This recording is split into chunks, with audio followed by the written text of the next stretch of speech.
This is ChineseHistoryForBusiness.com.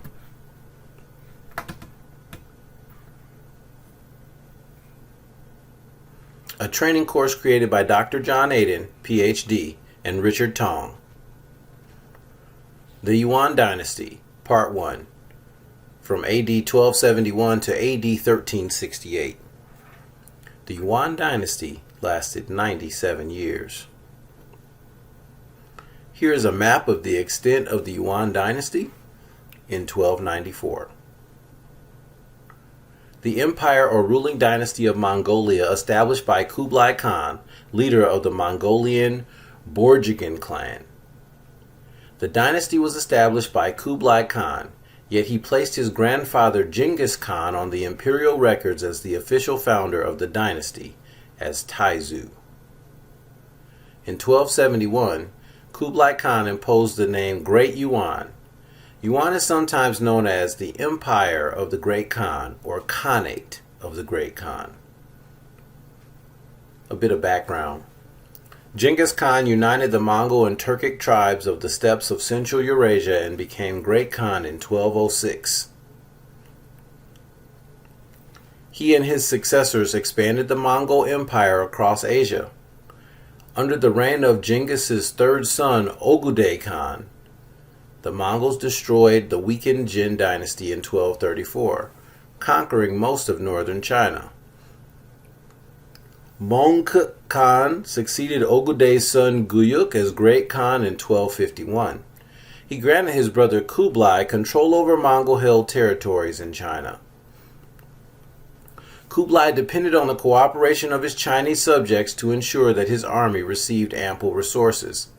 He modeled his government on the bureaucracy of traditional Chinese dynasties and adopting the Chinese-era name of Zhongtong.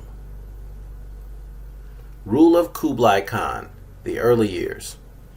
Instability troubled the early years of Kublai Khan's reign. Ogedei's grandson Kaidu refused to submit to Kublai and threatened the western frontier of Kublai's domain. Kublai's government after 1262 was a compromise between preserving Mongol interests in China and satisfying the demands of his Chinese subjects. Founding the dynasty. Kublai Khan promoted commercial, scientific, and cultural growth. The adoption of a dynastic name legitimized Mongol rule by integrating the government into the narrative of traditional Chinese political succession. It's worth saying here that in Chinese dynastic history, as dynasties collapsed, new dynasties rose to replace them. But the Chinese did not think or conceive of this as revolutionary. They always articulated a sense that the new dynasty was merely restoring the prior dynasty to its rightful footing. And when I talk about Chinese philosophy, I'll talk about the mandate or will of heaven and how this functioned as a Jesuit concept that was applied to China inaccurately. So be on the lookout for that in my videos on Chinese philosophy. Mongol rule was cosmopolitan under Kublai Khan.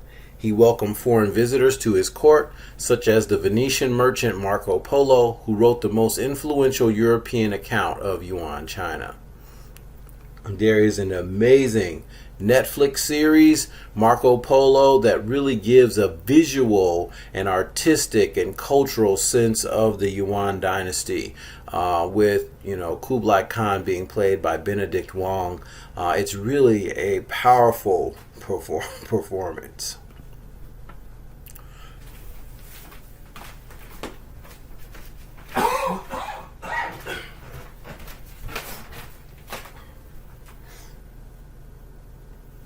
Military conquests and campaigns.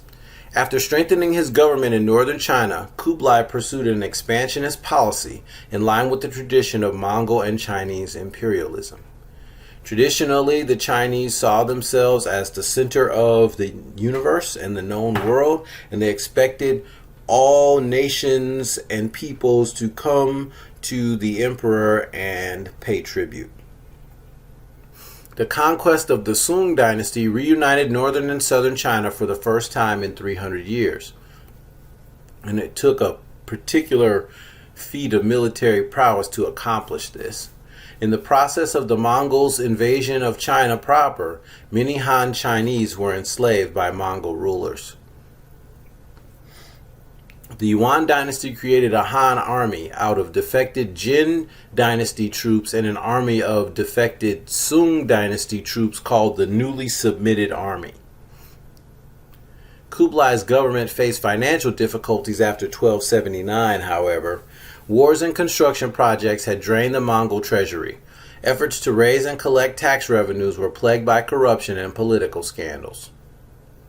Internal strife threatened Kublai within his empire as well.